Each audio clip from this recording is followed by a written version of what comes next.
भाइयों जय श्री राम। भाइयों आज मैं आपको एक ऐसी घटना सुनाने जा रहा हूँ जिससे हम ये सीखेंगे कि भगवान राम के नाम में कितनी असीम शक्ति है। यदि कोई दिखावे के लिए भी भगवान राम का नाम जपता है तो वो तर जाता है। यदि कोई ईमानदारी से भगवान श्री राम का नाम जपेगा तो वो कैसे नहीं तरेगा, वो तो लाखों को अपने साथ और तार देगा। ये घटना है जिसे एक संत बहुत सुनाया करते थे। घटना ये है कि राजा के यहाँ पर एक बुजुर्ग महिला जाकर प्रतिदिन झाड़ू लगाती थी। तो राजा था, उसकी रानियां थी। एक रानी राजा की बहुत सुंदर थी। अब वो बुजुर्ग महिला झाड़ू लगाते लगाते एक दिन बीमार पड़ गई। तो उसने क्या किया, उसने अपने बेटे को कहा, बेटा तू जाके झाड़ू लगा कर, केवल झाड़ू लगाना, ज्यादा कुछ मत करना, वहां पर रुकना मत, झाड़ू लगा के वापस आ जाओ। तो जैसे वो झाड़ू लगा रहा था तो अचानक से वो रानी बाहर आ गई और उसकी नजर रानी पर पड़ी। तो रानी इतनी सुंदर थी कि उसे देखकर उसके मन की वो वासना जागृत हो गई। अब उसे देखते ही उसकी जो हालत है वो काफी खराब हो गई। वो आकर घर में ना तो खाना खाए, ना अपनी माँ से बोले, ना कोई बात। 2 दिन हो गए। माँ ने बोला, बेटा बात क्या है, परेशान क्या है, तो जब से वहां से आया ना तो मेरे पूरे से बात करता तू, ना कुछ खाना खा रहा है। तो उसने कहा, माँ मुझे रानी के साथ में विवाह करना है। माँ ने कहा, तू पागल हो गया, राजा हमको मार देगा, तो हम यहाँ रह भी नहीं पाएंगे। जब ज्यादा समझाने के बाद में उसने कहा कि ठीक है, मुझे एक बार तुम मिलवा तो दो। तो वो गई, रानी के पैर पकड़े, रानी से बात करी। उसने कहा ऐसे ऐसे हालत है, वो एक बार आपसे मिलना चाहता है तो उससे मिल लीजिए, तो मेरे बेटे की जान बच जाएगी। तो उसने कहा, राजा ऐसे तो मुझे मिलने नहीं देगा, लेकिन एक तरीका मैं बताती हूँ, यदि वो आपने अपना लेगा तो राजा खुद उसके पास लेके मुझे जाएगा। उसने कहा कि गाँव के मतलब इस चौराहे पे एक ऐसे स्थान पे जहाँ से सभी लोग गुजरते हो, नजर पड़ती हो, वहाँ पे जाके आंख बंद करके केवल राम का नाम जपना शुरू कर दे और नाक खोले नहीं बिल्कुल भी। और एक नीचे गड्ढा खोदकर उसके अंदर जो पिंडलियां होती हैं, आप सब जानते हैं, पंजाब में बहुत चलती हैं, पिंडलियां खा लेते हैं तो भूख नहीं लगती। ऐसी पिंडलियों को डिब्बे में भर के वो रख ले जिससे उसे भूख न लगे, खा ले तो उससे काम हो जाए और वहीं पर रहे और जपता रहे राम का नाम। उसने कहा, उसने उपाय बताया, वो तैयार हो गए। अब वो राम का नाम जपने लगा, जपने लगा, जपने लगा, जपने लगा। लोग आसपास से गुजरते चले जाते, देखते जाते चले जाते कि वे बड़ा पहुंचा हुआ कोई महापुरुष है। तो इससे तो काफी दिन हो गए एक स्थान पर ही बैठ के केवल राम का नाम जपता रहता है दिन रात दिन रात।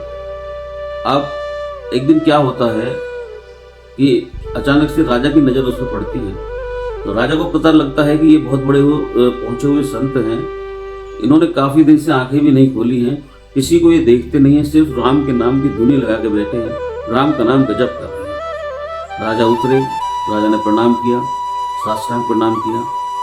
तो राजा ने कहा कि अब मैं इनके पास कल सुबह आऊँगा। तो वो अपनी रानी को लेकर के साथ आने लगे। तो रानी ने पूछा, आप कहाँ जा रहे हैं?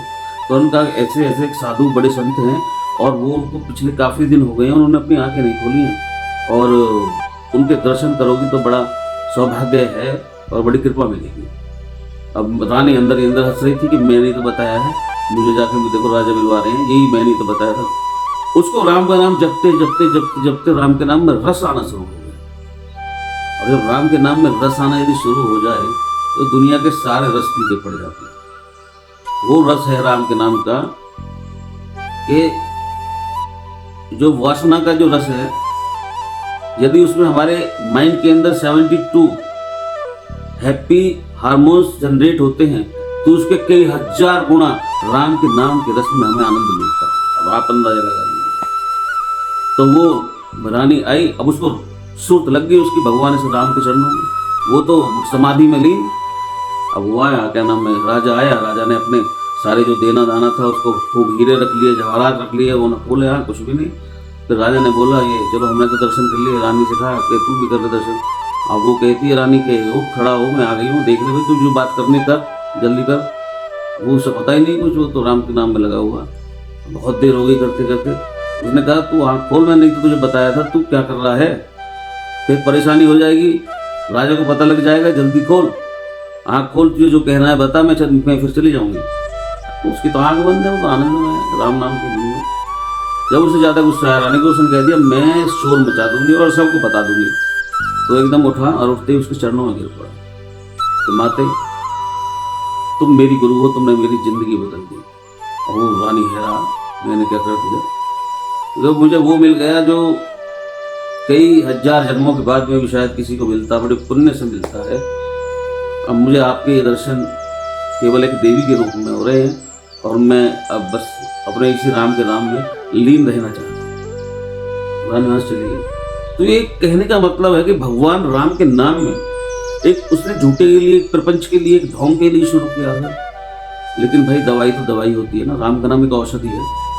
राम का नाम सदा औषध, यानी इससे बड़ी औषधि कोई है ही नहीं।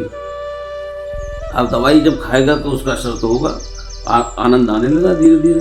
आनंद आते आते आते परमानंद की स्थिति में पहुंच गया, यानी कि योग की वो उच्चतम अवस्था जिसमें आत्मा परमात्मा एकाग्रचित होकर मिलन हो जाता है, उसी को योग बोलते हैं।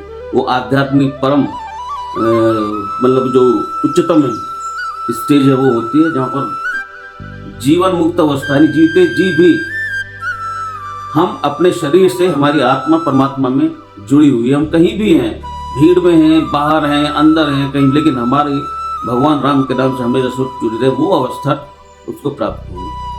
तो ये सुनाने के बाद में वो संत कहते थे कि देखिए, जब उसने ये बच्चों मतलब जिनको जितने बैठते थे कीर्तन में, उसके बाद में जो अपने वो मुखार बिंद से उपदेश या वो ज्ञान देते थे, उसमें कहा करते थे कि कभी कभी इस घटना को सुनाया करते थे कि देखिए, जब भगवान श्री राम के नाम, छोटे नाम लेने में इतना आनंद आया, और यदि आप सच में राम का नाम जपेंगे तो आनंद की बात कर रहे हैं, आप ईमानदारी से क्या हो जाएंगे, अब आप स्वयं इसका अंदाजा लगा सकते हैं। तो भाइयों, राम का नाम को ऐसे ही नहीं कहा जाता कि राम का नाम सबसे ज़्यादा शक्तिशाली है।